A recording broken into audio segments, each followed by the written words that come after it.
حضرت موسیٰ علیہ السلام کا قصہ قرآن مجید میں سب سے زیادہ بیان کیا جانے والا اور عبرت و نصائح سے بھرپور واقعہ ہے۔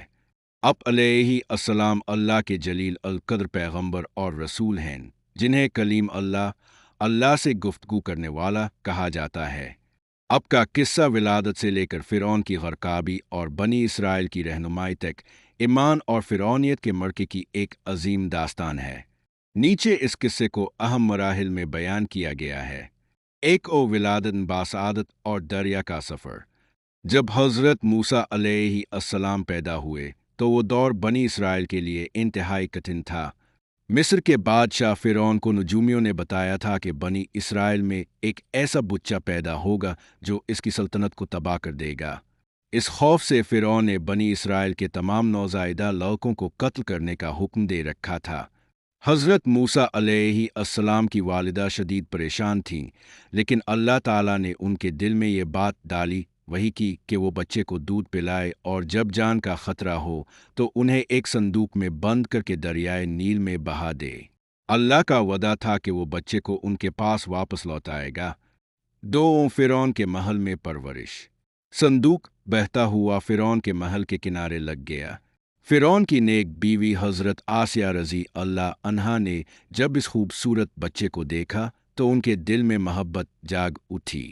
انہوں نے فرعون کو قائل کر لیا کہ وہ اس بچے کو قتل نہ کرے بلکہ اسے اپنا بیٹا بنا لے۔ اللہ کی شان دیکھیے کہ حضرت موسیٰ نے محل کی کسی دایا کا دودھ نہ پیا۔ آخرکار اب کی سچی ماں کو ہی جو دایا بن کر آئے دودھ پلانے کے لیے مقرر کیا گیا، اور اللہ کا وعدہ پورا ہوا اور اب کی پرورش شاہی محل میں ہوئی۔ مصر سے روانگی اور مدین کا سفر۔ جب حضرت موسیٰ علیہ السلام جوان ہوئے تو ایک دن انہوں نے دیکھا کہ ایک قبطی فرعون کی قوم کا آدمی ایک بنی اسرائیلی پر ظلم کر رہا تھا۔ بنی اسرائیلی نے مدد پکاری تو حضرت موسیٰ نے قبطی کو ہٹانے کے لیے ایک مکہ مارا۔ اب اتنے طاقتور تھے کہ وہ قبطی اسی وقت ہلاک ہو گیا۔ اگرچہ اب کا مقصد اسے مارنا نہیں تھا، لیکن جب فرعون کے کارندوں کو پتہ چلا اور انہوں نے حضرت موسیٰ کو قتل کرنے کا فیصلہ کیا تو اب ایک مخلص شخص کے مشورے پر مصر سے ہجرت کر کے مدین چلے گئے۔ وہاں اپنے حضرت شعیب علیہ السلام وہاں کے ایک بزرگ کے پاس تقریباً 10 سال گزارے، ان کی بیٹی سے نکاح کیا اور ان کی بکریاں چرائی۔ نبوت اور معجزات طور۔ جب اب اپنی مدت پوری کر کے اپنی اہلیہ کے ساتھ واپس مصر لوٹ رہے تھے تو طور کے پاس رات کے وقت اب کو آگ دکھائی دی۔ جب اب وہاں پہنچے تو اللہ تعالیٰ نے اب سے کلام فرمایا اور اب کو نبوت سے سرفراز کیا۔ اللہ تعالیٰ نے اب کو فرعون کے پاس جانے کا حکم دیا اور تائید کے لیے 2 بڑے معجزات عطا فرمائے۔ عصا لاٹھی جو زمین پر گر کر ایک خوفناک اژدہا بن جاتی تھی۔ دن بیضا روشن ہاتھ جب اب اپنا ہاتھ گریبان میں ڈال کر نکالتے تو وہ چاند کی طرح چمکنے لگتا تھا۔ حضرت موسیٰ علیہ السلام نے اللہ سے دعا کی کہ ان کے بھائی حضرت ہارون علیہ السلام کو بھی ان کا وزیر اور نبی بنایا جائے، کیونکہ وہ فصیح زبان کے مالک تھے، جسے اللہ نے قبول فرما لیا۔ فرعون کو دعوت اور جادوگروں کا مقابلہ۔ حضرت موسیٰ اور حضرت ہارون علیہ السلام فرعون کے دربار میں پہنچے، اسے اللہ کی توحید کی دعوت دی اور بنی اسرائیل کو غلامی سے آزاد کرنے کا مطالبہ کیا۔ فرعون نے تکبر کیا اور حضرت موسیٰ کے معجزات کو جادو قرار دے دیا۔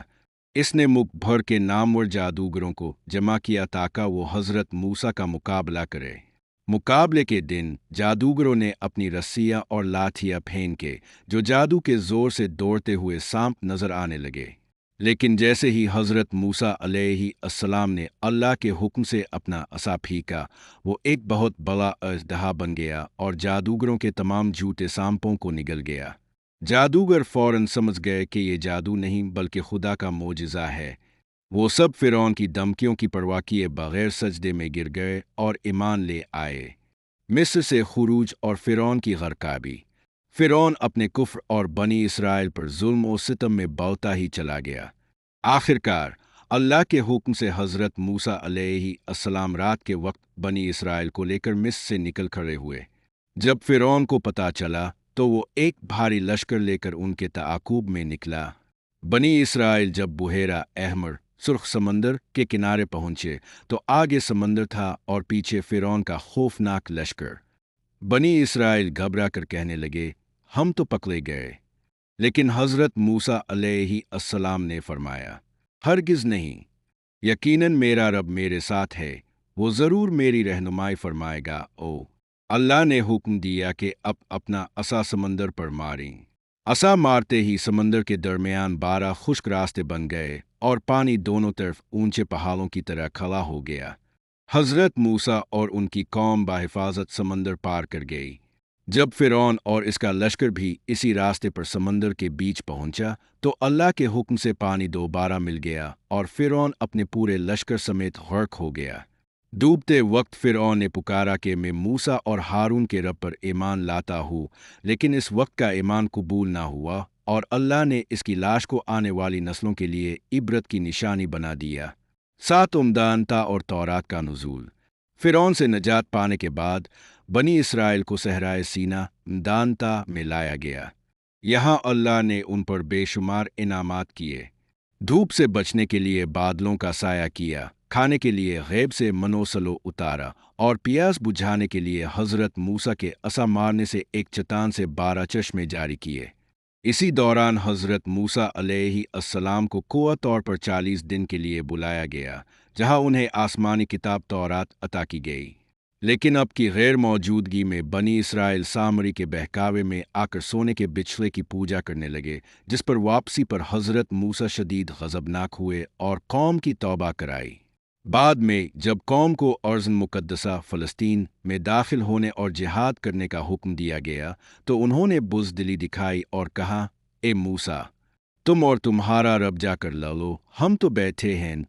اس نافرمانی کی سزا کے طور پر وہ 40 سال تک اسی میدان میں بھٹکتے رہے۔ اسی دوران حضرت ہارون اور پھر حضرت موسیٰ علیہ السلام کی وفات ہوئی۔